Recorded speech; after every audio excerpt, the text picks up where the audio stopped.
So welcome to the Epic Show with Xander Sprague and Aurora Winter. It is August 12th, 2020. I guess we're going to cut that part off anyway, but it's week number, okay.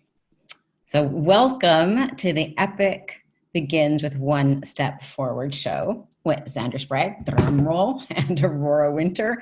And we get to see what progress this amazing speaker has made in week number 3, just 3 weeks since he's started on his quest to never mind the fact that there's a pandemic right now. He's going to go for it and achieve his dreams of being the speaker that he knows is his full potential. So week number 3, how was it for you, Xander? What worked well? What didn't work so well? What tips do you have? Okay. Things that are working well. Expanding on the tech, discovered a light that I will be using next week, which will hopefully light me a little better from the front. So that was really cool to find something that would, it's going to attach to my monitor. So I'll have the light like just right in front of me, which is really good. Excited about that. Further discovery with using the Descript tool to create the transcripts and edit our these fabulous podcasts, vodcast. I'm not sure what they are, vidcasts, you know, and that's been good.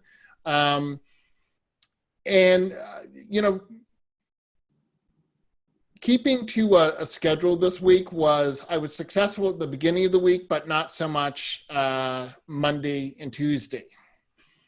I just didn't, the motivation just wasn't there and it didn't happen. So, you know, the sort of the learning lesson there is, one, be gentle with yourself.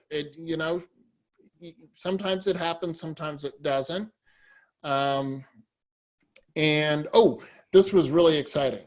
I wasn't exciting that I was awake at 4:30 in the morning. However, Aurora's laughing because she's like, oh my God, 4:30 in the morning is such a creative time. And it was. I came up with a great idea, and it will be our show next week. I'm just going to tease it right now. We'll talk about what that show is, but it was this awesome epiphany.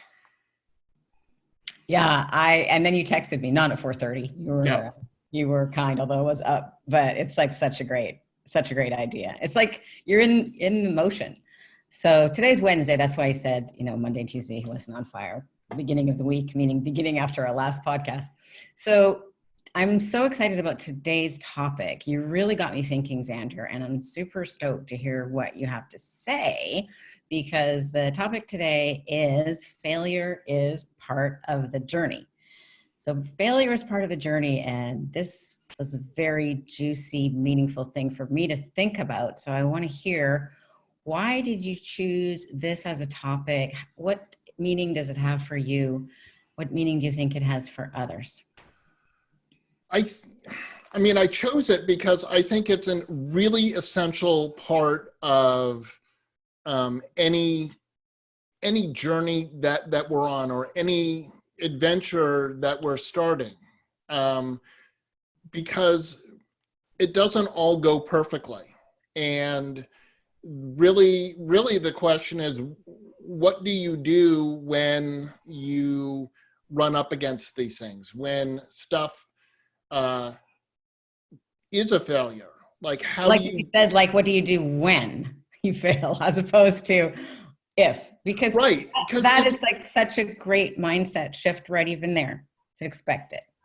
Yeah, again, no one is 100% successful. And when you're an entrepreneur, when you're trying something new, when you're creating something new, like we are, Aurora, we aren't going to hit it out of the park every single time. And even if you do have you're like, oh my God, this is taking off and it's great. I think we all need to sort of have that, what I like to call the puritanical skepticism. I grew up in New England, pilgrims were came and settled in Massachusetts and were in New England, and they kind of have this mindset, which I think permeates a lot of people from New England, which is, in some sick way, we are never happier than when we are suffering greatly. And the Puritans sort of believed that that if they that you needed to sort of not have pleasures in life to make it to heaven, that you had to work hard and you had to have a pious life and all in that, right? Like there is a certain kind of, I don't know if pleasure is the right word, but engagement. Like you're fully engaged when you're trying to solve a problem that's meaningful. Before you've solved it, like you're really fully engaged. Like how can I solve this? Yeah, and I think like, honestly, when I was thinking about this topic this week, I thought over my life, and I thought, the biggest regret that I have is sometimes not doing something because I wasn't sure if I would succeed. I think I had a little bit of a fixed mindset. Well, maybe that's inaccurate. How can you have a little bit of a fixed mindset? I believe I confess I had a fixed mindset at certain points in my life, and things were pretty easy for me. So I was happy or content to just play at a certain level that was great. But what if I tried? What if I tried, to like 100 shots at a goal that I didn't think I could make? Who knows where I could have gone, right? Right. No, absolutely. And I think that that, as I said, having that sort of skepticism of I'm getting something I really want, and I hate that. I moved to California because I hate this puritanical belief system that permeates my life, which is I'm not supposed to like get really nervous when good things happen to you, right? And a perfect example was in 2004 when my beloved Red Sox finally won the World Series, and I was sitting on the couch, and my wife came in at the time and said, I thought you would be so excited. And I was sitting quietly, and I said, I don't know what to do with this. It's something I'd wanted my whole entire life. I now have the Red Sox as world champions. And I'm like, something horrible has to, some cataclysmic tragedy has to happen to offset this good feeling. Well, that's no fun. I know, but I'm telling you, Aurora, like if you talk to any diehard Red Sox fan, right, they will each tell you what they personally did. We are so powerful in New England. Those of us, from the Puritans. They will each tell you what they did that caused the Red Sox to lose in 1986. It was not Bill Buckner missing it. It was I did something. I was listening on the radio, and I went down to watch that final. Oh my God, here it is. We're one strike away. I got to see this on TV. And the ball rolled through Bill Buckner's legs, and the Mets go on to win the series. And it was heartbreaking. However, my point here is, collectively, the New England sort of said, well, that's our fate in life, is to get so close to what we want but not have it. Right. And so... Well, that's very interesting. Go ahead. Go ahead. I'm like so sorry for you to have that. Like you got it and then you didn't get the joy of it. Well, but no, and I did honestly enjoy it, but it was that sort of... And again, I'm going to be really successful, but I'm also aware that along the way, stuff isn't necessarily going to work the way I thought it did. And sort of the whole point of what we're going to talk about today is, what do you do? Yeah. And I've got some good examples of failure to help give some perspective. Well, I want to hear your examples. And yeah, I want to say, like, I can relate to that feeling of, okay, something really bad is going to happen next. Yeah. Right? Yeah. Yeah. So what would be an example of a failure in your life that you think did lead to success? Well, I worked in the early 2000s at quite a few startups. Oh yeah. And I Fail was, early, fail forward, fail fast. How does that go in Silicon Valley? yeah, no doubt. But I mean, I did all my research on these companies. Yes, they're solid. They have money. They have stuff. I was doing training. Training is always last hired, first fired. Mm. And the euphemisms for being fired, I was outsourced, downsized, reassigned, like whatever. The fact of the matter was, I lost a lot of jobs, and then got another job and stuff. And I think the last one, I sort of was like, why am I teaching someone else's stuff when I know in my heart I want to be teaching my stuff, right? Mm.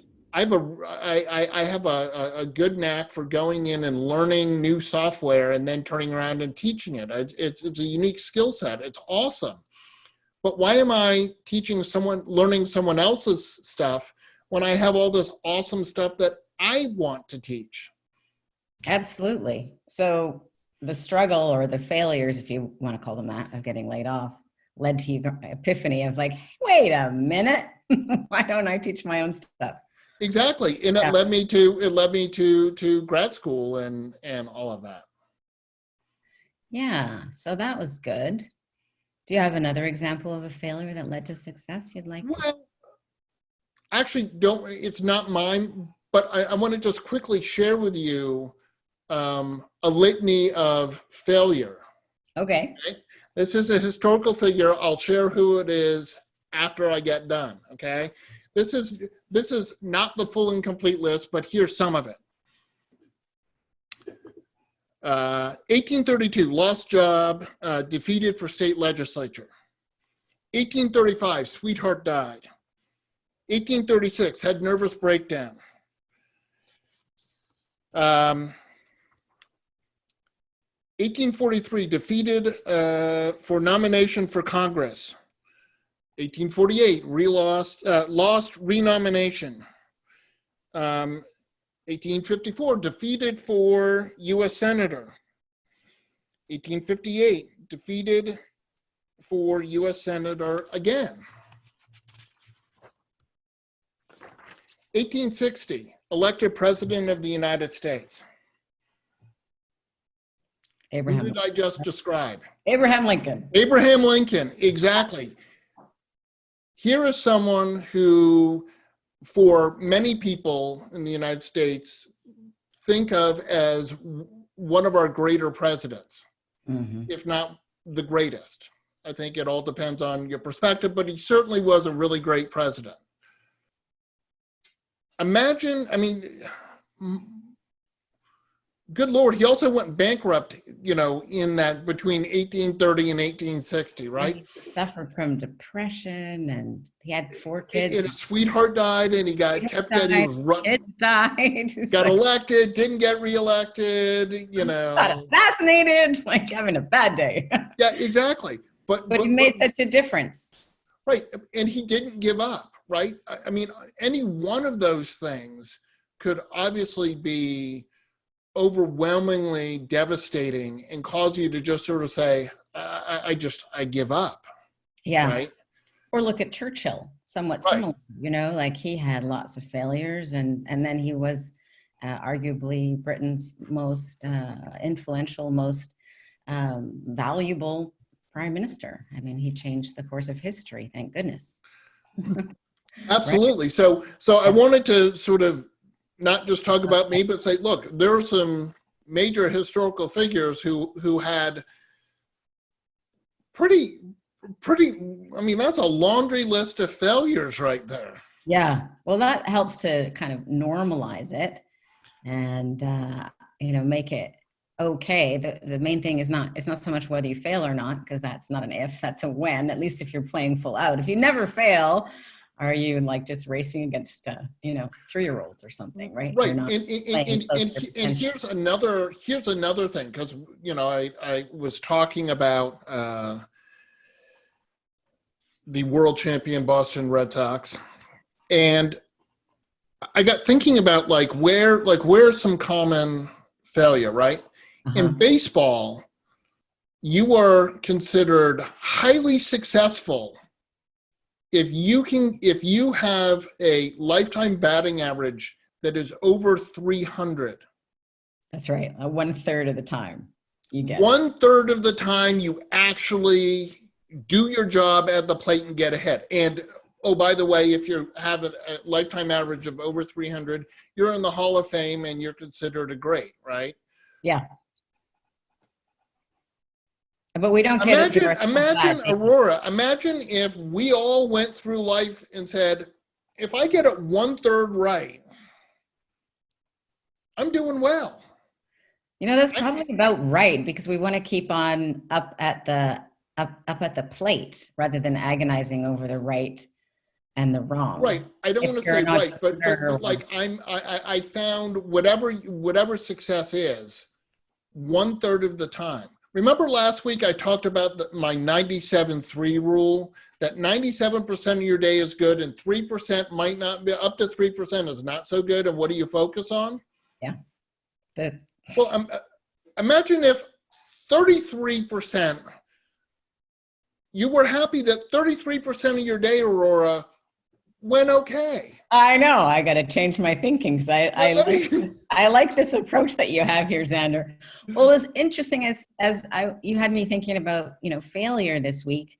So I was thinking, well, what's the biggest failure in my life? Hard to choose between all the choices I have.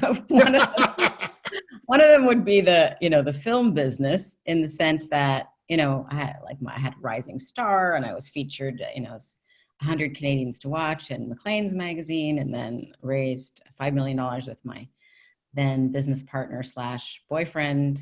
And then we didn't get married, so I just walked away. And where was I going with this? Eventually, I thought, the film business, you have to raise like $10 million to make a movie. Forget it. I'm going to be an author, because I don't need, $10 million. It's so much trouble. And then you get in development hell. And while that at the time seemed like of the right pivot, I'm really glad I did it. But maybe if I had gone farther in the film business and had got married to that guy and maybe I'd still be making films. So, and maybe that wouldn't be a happy thing for me, because I love helping people with their books. Mm-hmm. And I wouldn't be helping people with books if I didn't, write some books myself. I was just reading that Louise Hay, who founded Hay House, when she was 60 years old, actually. Yeah. Her first book, she basically, I think, sounds like she photocopied it, like 5,000 copies, and basically sold it, to friends and family and at the churches that she spoke at, which took about 7 years to get rid of those 5,000 copies. But then she wrote You Can Heal Your Life. And that sold about 50 million copies. And then a couple of years later, she started Hay House Publishing, because she wanted to also publish her friends' books. So that's kind of a failure. And, we have friends like that. Moving those first 5,000 copies, that takes forever. I've got boxes of books from so do I. Haven't moved.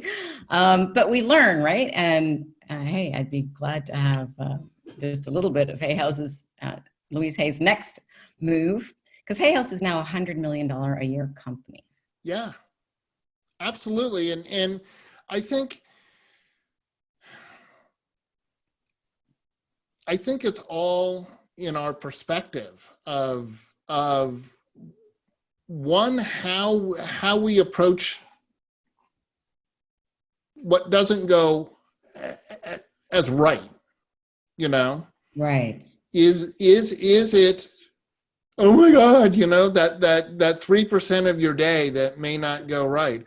Oh my God, it's terrible. It's I like to use a picnic analogy of, it's a beautiful sunny day. You go on a picnic, and it rains for 3 minutes. And then your whole thing is, oh, it rained while we were picnicking. Totally ignoring the fact that on either side, it was beautiful, sunny, and you had a great time. Sure, your sandwich got a little wet, but again, where I grew up in Vancouver, BC, so Huh? I said I grew up in Vancouver, BC, which is very rainy. So only 3 minutes of rain. It's a good picnic. Oh, no Well, doubt. I think this is very interesting. Today I just found this article, which is written just less than, quite recently. So I wanted to share it because I was thinking about, well, what makes the difference between success and failure? Is it like the growth mindset, which is just I haven't tried hard enough, or I need to learn more, versus the fixed mindset, that we both know from Carol Dweck's book, Mindset. Mm-hmm. And they've done some recent research, and it was just published. Where was the research? Ashen Wang, Associate Professor of Management and Organizations, he published this study, which the name is dropping, although I have written it down here somewhere. But it was very interesting. They actually studied 3 groups of people: entrepreneurs, crooks, and one other group. So they had very discontinuous group, and wanted to see how it mattered how many trials they had, how many attempts they had, and whether it was about learning or what was it. And he said it's actually quite, you can detect people who are eventually going to be successful because they respond differently. It's not that they necessarily succeed right away. It's that they learn and they change course based upon what they've learned. But there was another factor, which is that you needed to actually increase the tempo. And that when you increase the tempo and go faster and faster, and also implement what you've learned, then success is absolutely inevitable. But surprisingly, just learning a little bit is the same as not learning at all. And the longer the time is between attempts, more likely you'll have degraded what you learned. So there is a little bit of something to the Silicon Valley, fail first, fail fast, fail whatever it is, fail often. Right. Yeah. And I also think, Aurora, that as we try stuff, yes, hopefully we are observing history so that we aren't doomed to repeat it. And I think that as entrepreneurs and stuff,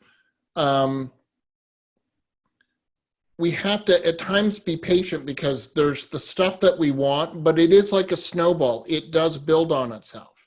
And so, for example, getting YouTube subscribers. There are millions of YouTube channels. How do I get people, right? I know my audience is out there. I know people want to hear this, but how do I get that? And some of it is just plodding along and doing what you need to do and realizing that you're going to get there. And there is, like any of this, there is sort of that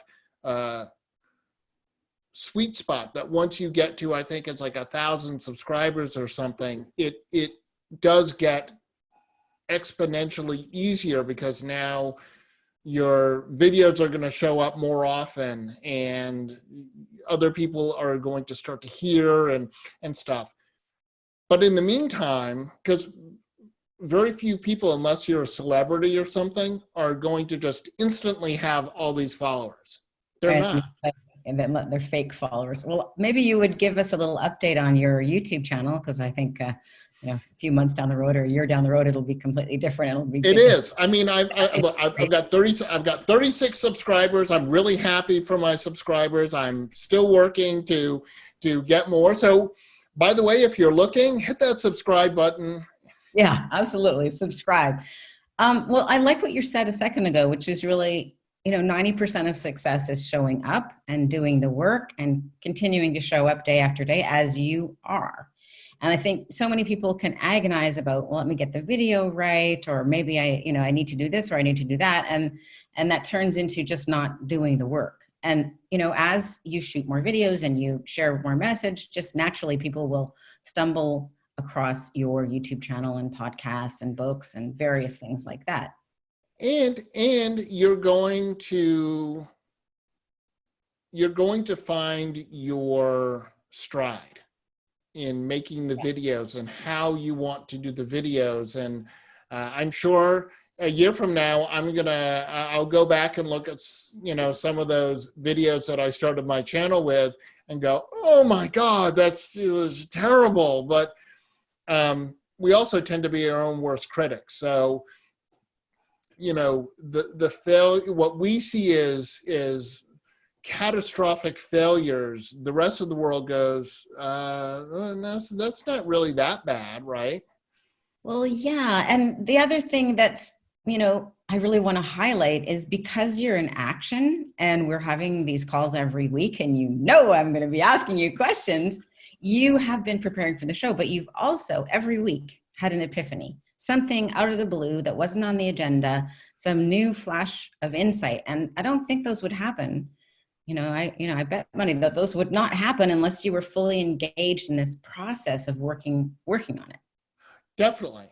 Absolutely. Yeah, absolutely. And just sort of being open to all the crazy 4:30 a.m. thoughts that go through. And some of them, it seemed like a just brilliant idea at 4:30, but then at 8 a.m. when you have a little sunshine and a cup of coffee, you think about it and go, okay, I mean, that wasn't bad, but it's not something. And that's part of it is creativity is the process, for at least for me, of just thinking about all this stuff, being open to it, and filtering out the stuff that just it doesn't, it's not catching on with me. It doesn't, it's not juicy. It's not really, sort of moving. Like you said, they go, well, it's okay. It's well, not I think bad. this is another key point about creativity is a whole different kind of thing. And we need to have a different yardstick for success, because creative people like you and I, we feel our way into it, right? And we need to give ourselves permission to, play with the sand in the sandbox or the finger paints or whatever the case may be. And then, we get the feeling of what works. It's not like a prescribed job that's all like known, like being a good waitress at a 5-star restaurant. There's very specific things to do. No, creativity is like, we got to play and make connections that we didn't think of before.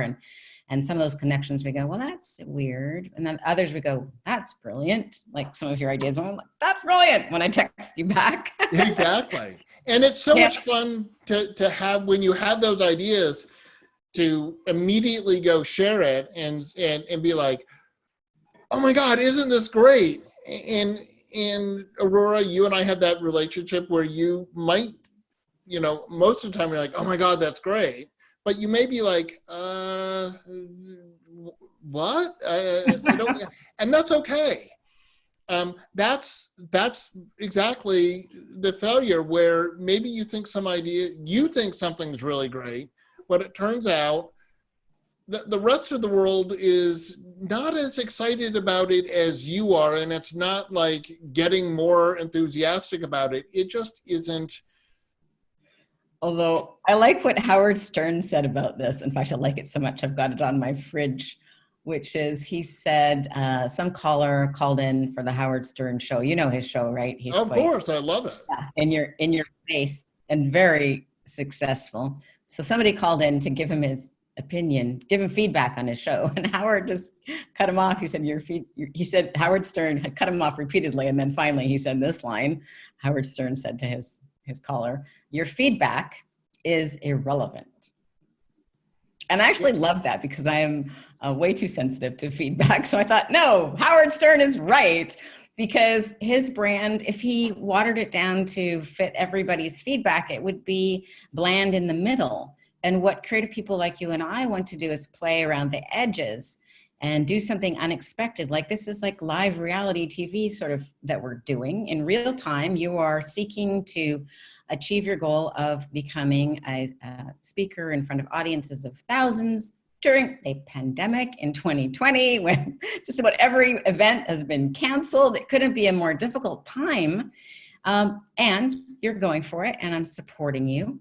And, you know, worst comes to worst, at least you'll have the content for your book and your videos for your YouTube channel. And you're being brave and authentic and transparent, revealing your hero's journey to the audience. And I hope it will inspire some people. I'm sure that it will, because honesty is magnetic and It rare. is. And I think with literally putting the successes and failures out there on the internet forever,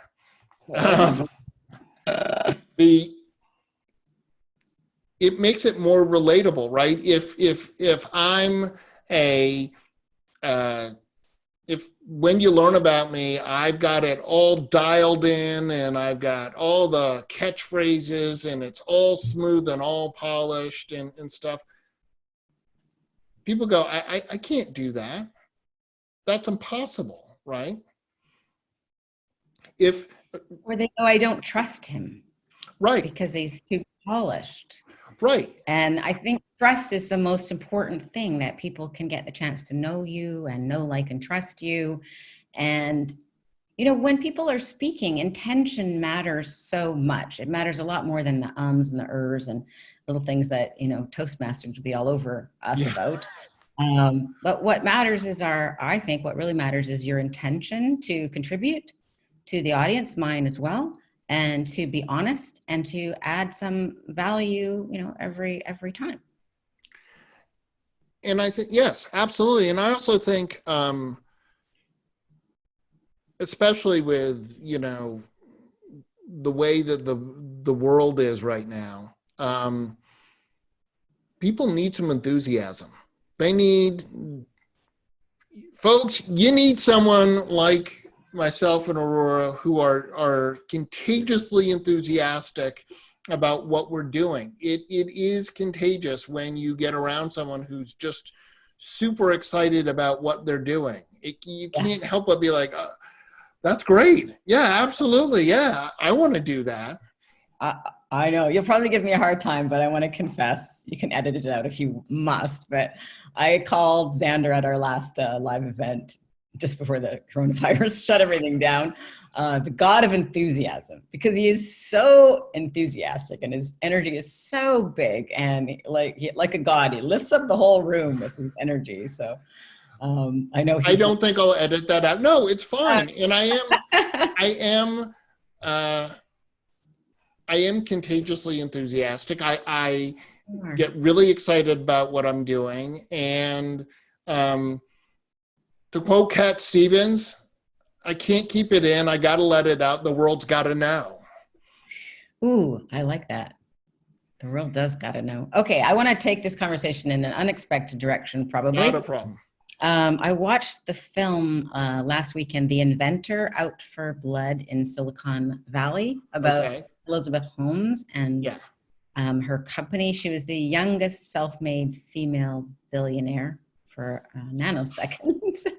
But her company was all about the idea that you could test blood from just a droplet. Right. And the device that she put it in was called Edison, because she wanted to acknowledge, you know, all the 1,000 failures he had before he invented the light bulb. She raised $900 million. I know. But Edison never worked. So she's actually awaiting trial. It's just been pushed back from July to October 2020 due to COVID, and maybe pushed back again to 2021. So I would love your comments on, when is failure fraud and when is failure just part of the journey of success and learning? Okay, wow. That's I just give you a big question. He's like, wow, nice curveball on that one. I gotta see if you're on your toes, Xander. A little knuckleball on that one. I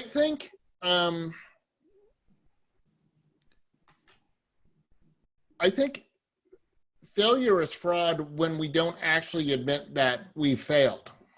Ooh, that's clear. Know what I mean? Because if I fail at something and I own that it didn't quite work the way I expected it to.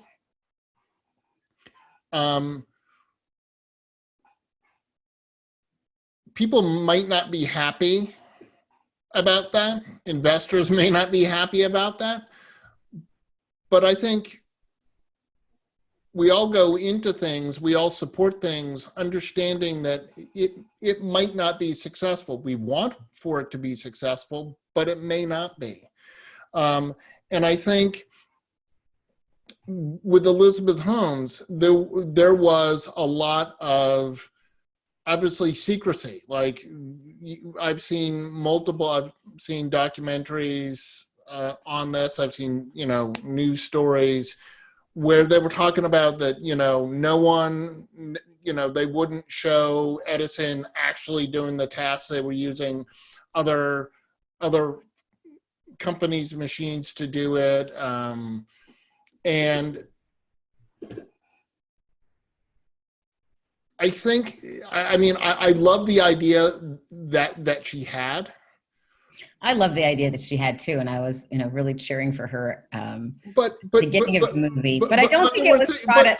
I mean, the whole. If you look at Elizabeth Holmes, right? Mm-hmm. There was stuff that she did that, obviously, hindsight's 20/20. But we look at. I looked at that and said, "Wow, there should have been some big signs that something wasn't quite right." Like, yeah. And one of those, and it sounds weird, was she changed the way that she talked when she was being interviewed.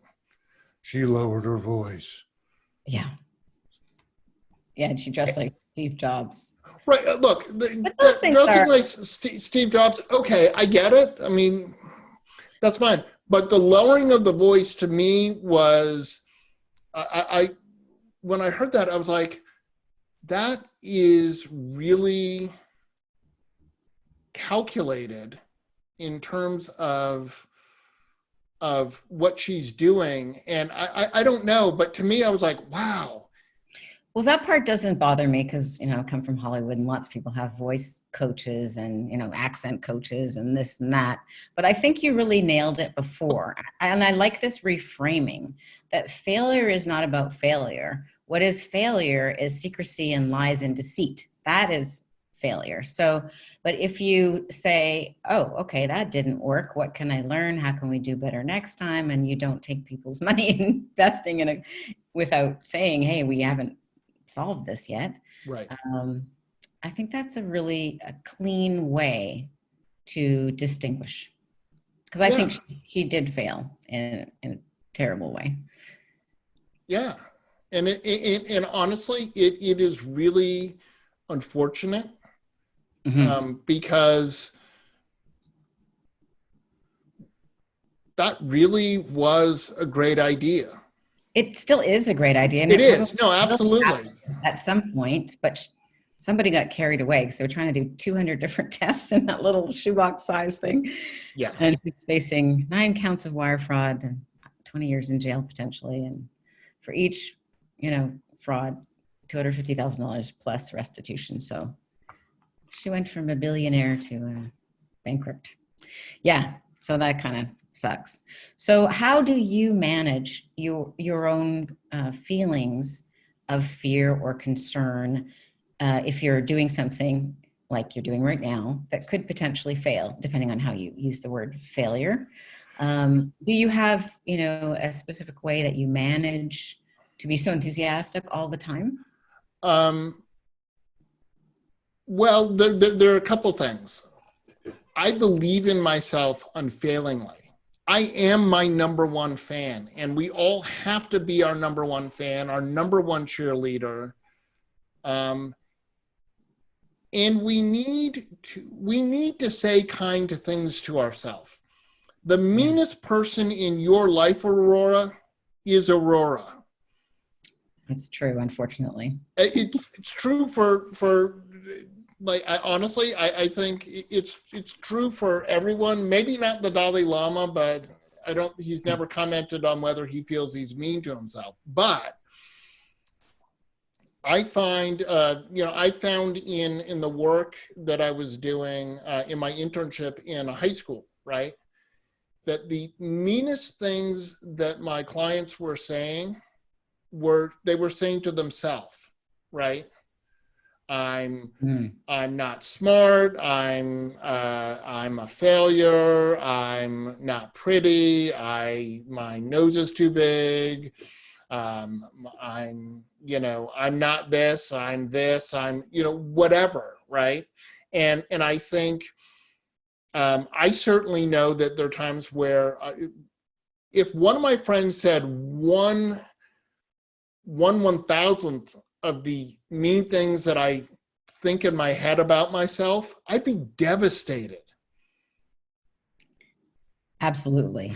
I think that's a good measure. Like, would you say this to a friend? No. So then don't say Yeah, it like to how would you? And I actually used that. I'm like, what if your best friend, said that to you, and my clients would be like, oh my god, like that would be just like it would destroy me. And I'm like, so why are you saying it to yourself?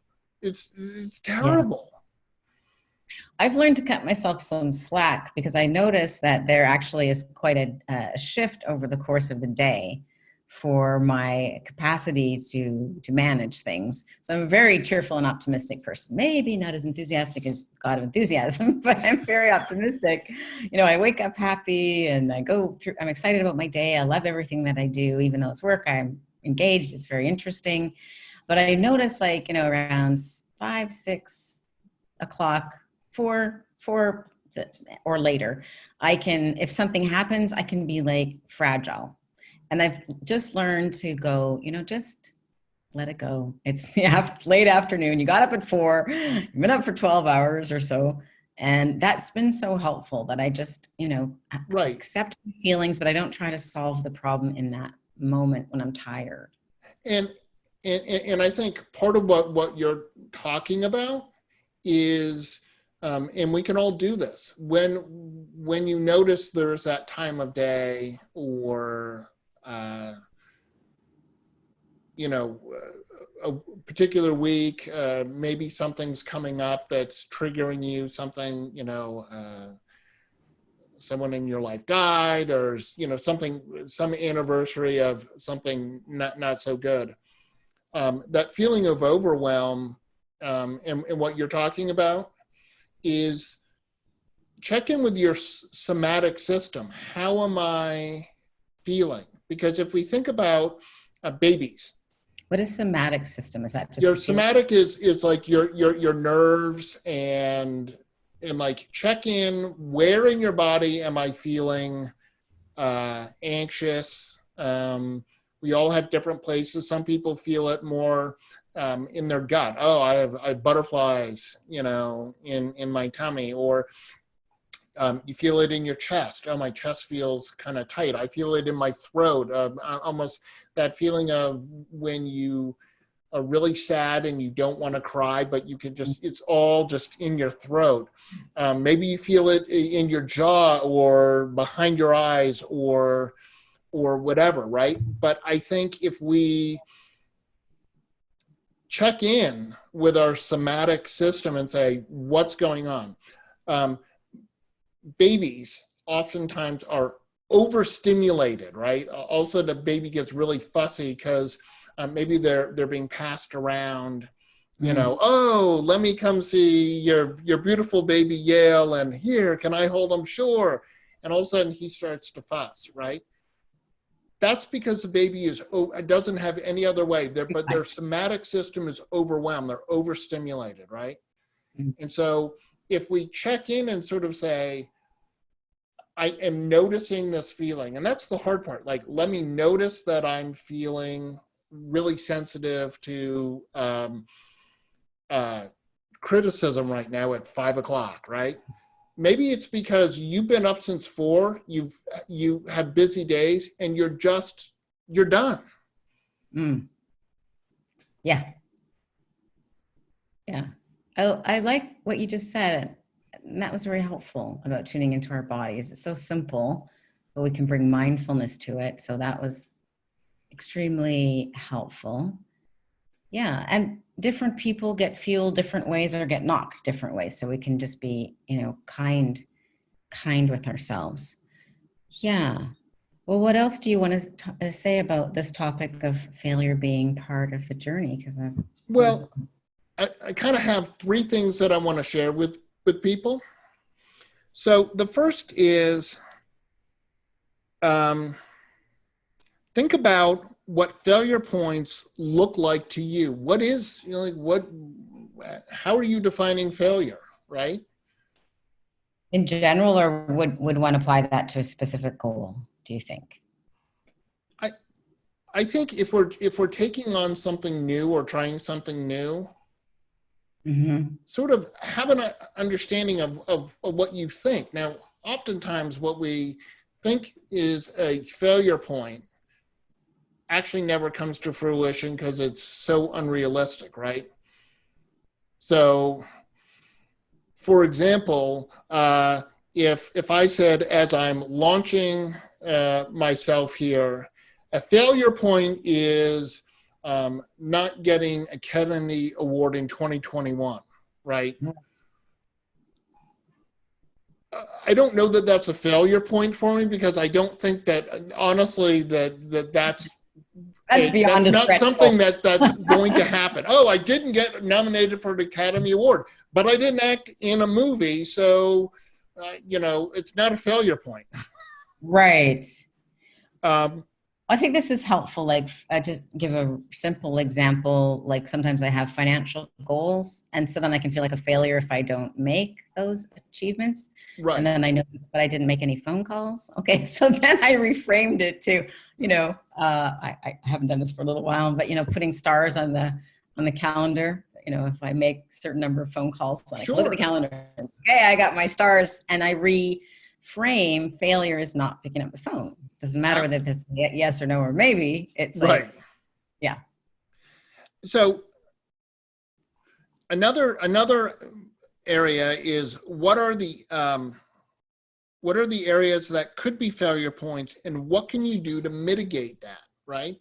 Think ahead about Right. where might I have a failure point, and what might I do? And that may help for that failure point never to happen, because you've thought ahead of what might go wrong there, right? Studies show that actually really, really helpful to do. And it really increases people's success, just to anticipate the problem and think through, okay, how can I handle that? That's a good one. And we can't anticipate everything, but we can prepare. The last one is, embrace that failure is part of the journey, and it is an opportunity to learn. And it's got to do with that reframing of failure is just part of what's going to happen. Imagine baseball players got horribly upset every time they didn't get ahead. They probably wouldn't continue to play, because they're like, oh my God, I'm again, when success is 1/3 of the time, right? Yeah. And then people might want to consider increasing the velocity of speed. Yes. According to this study, that really makes a difference. You can check out Dash and Wang. It does. And one of the things that you mentioned a couple of weeks ago, Aurora, is if you don't give yourself space to quit, you won't. Like, if you, I got to do this. I'm fully committed. I have stepped off the cliff. Whether I want to be hurtling through the air right now or not, I can't do anything to stop it. So I better make the best of this whole thing. Yeah, you're like Icarus, flying now. Yeah. Except, unlike Icarus, you will not fall. Not if I have anything to do with it. And anyway, this whole discussion just shows that the only failure is dishonesty, really. Yeah.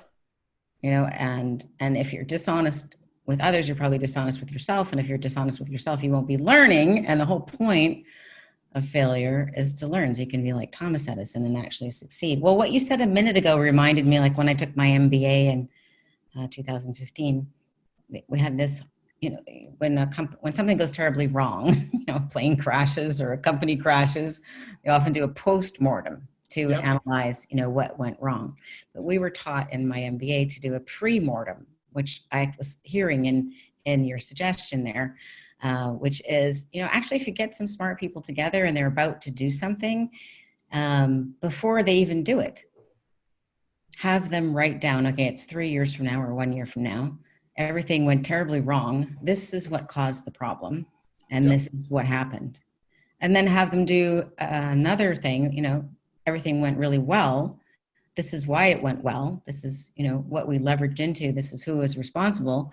And actually people already know what the breaking points are, what the weak points are in the plan, and they generally have a pretty good sense of what could be leveraged. So there's a lot of value of thinking is so that you can just do it in your mind rather than have to, die on the field. You can just die in your mind and go, maybe I'll adjust course a little bit. Exactly. And, some prior proper planning will prevent piss poor performance. The 7 Ps, that's from the military, but there's something to be said for that, to say Say that again. Prior proper planning prevents piss poor performance. And maybe, piss poor isn't the right thing to say. I just said it a third time, but anyway. I like it. So that's from the military. But I think the sentiment there is like, think ahead, like do some prior planning, pre-mortem, to think about what might go wrong, right? Because then when it happens, it's not as bad. I just want to slide in this little. All right, go ahead. No, you go. I just want to slide in this little point. We'll get into it on another time in more depth. But, the way that people grow is by struggle. And when you struggle with difficult tasks, you are actually rewiring your brain. You're laying down myelin. And, Daniel Coyle there. Daniel Coyle, the talent code. I just listened to another one of his books, Culture Code. I love him. He's one of my favorite authors. But, myelin will typically, the speed will go down the neurons like 2 miles an hour. But with practice, where you're struggling and you lay down more myelin, the speed can go up to 200 miles an hour. So absolutely faster or even more. And that comes with physical activity like playing tennis, but also mental activity and problem solving, or being a pilot. So the value is not quitting, stay with the struggle, and you actually rewire your brain and get better. Upgrade. You do. I love the talent code. I was like, oh my God, that's great. And it's funny, I was reading it, and I was at the time taking guitar lessons, and it totally shifted how I was doing my guitar lessons, because as I'm struggling to find the chord and have my fingers right, I shifted for me that it wasn't failure, but it was learning. Mm-hmm. And I think that is the key point here, which is how if we shift our mindset that it's not a failure, but an opportunity to learn, it doesn't seem nearly as bad. Exactly. It's really changed my mindset, knowing that, hey, I'm laying down more myelin. This is good. I'm getting this dry way. Right. Anything else? Also, it's just it is like, again, we are not perfect. I am going to make mistakes here. Hopefully not too big, but I will. There will be things that I go, let me try this. And it's just not going to work, but that's okay. It's more than okay. That's the path to success. Yeah. Right. And I would say, let the failures be, bigger rather than smaller, as long as they're not catastrophic. If they're creative attempts, then, you're on the edge of something new. Yeah. Before you tell us what we're going to talk about next week, was there anything further you wanted to add to today's show? No, I think we went on an epic journey about failure here. We did. It's very interesting, and I have still got 5 pages of notes we didn't cover for the next show. I know. Well, it's so much fun. I mean, that's one thing that's one thing I want the audience to know is Aurora and I are having a blast. We are.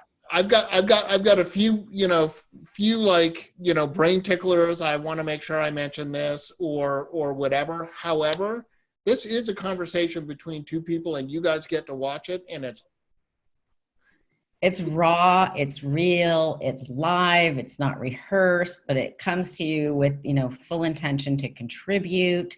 And also, as we're doing this content will go into Xander's next book, because he's already a published author, but he's working on book number 2. And I'm super stoked about this, because while it is lovely to listen to an audiobook, it's dead, whereas this is alive, and it's really speeding up creating your book, right? Oh, absolutely. And you get the videos in between.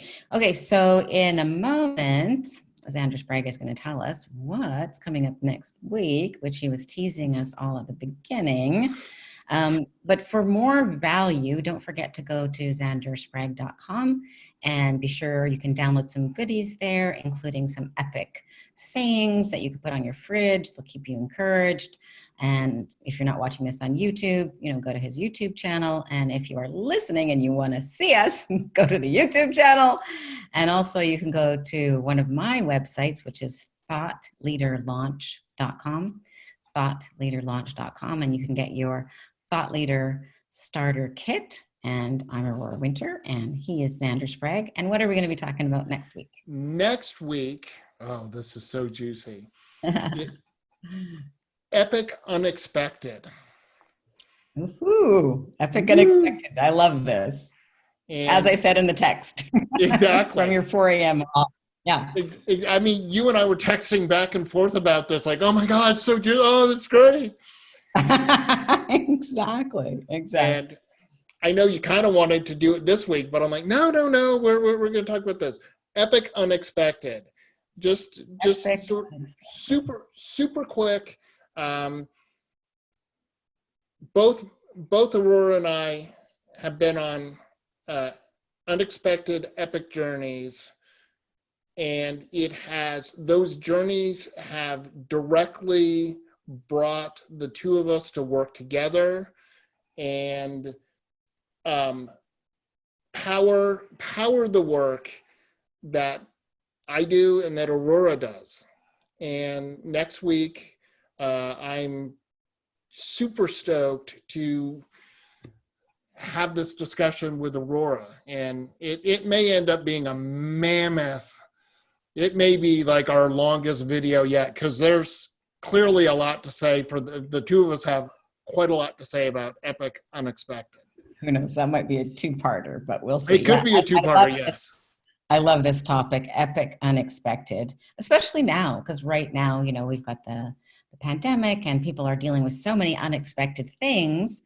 So be sure to check out the next episode, and you'll get some tips about how that you may be able to turn it to your benefit. So the other thing is, be sure to observe how Xander is progressing through his journey to become a best-selling author and to become a speaker who's addressing audiences of thousands. And I really so admire you, Xander, because your enthusiasm is not just painted on. It's like all the way through and through you. And the way that you show up as the god of enthusiasm is contagious. And as you move forward, it's like so exciting to watch you and support you. And I hope that the audience is taking action, inspired, because they won't be afraid of failure anymore. Absolutely. Thanks to this. So again, I'm Aurora Winter, and he is Xander Sprague. And that's a wrap. We'll see you on the next show. You bet. Have a good one.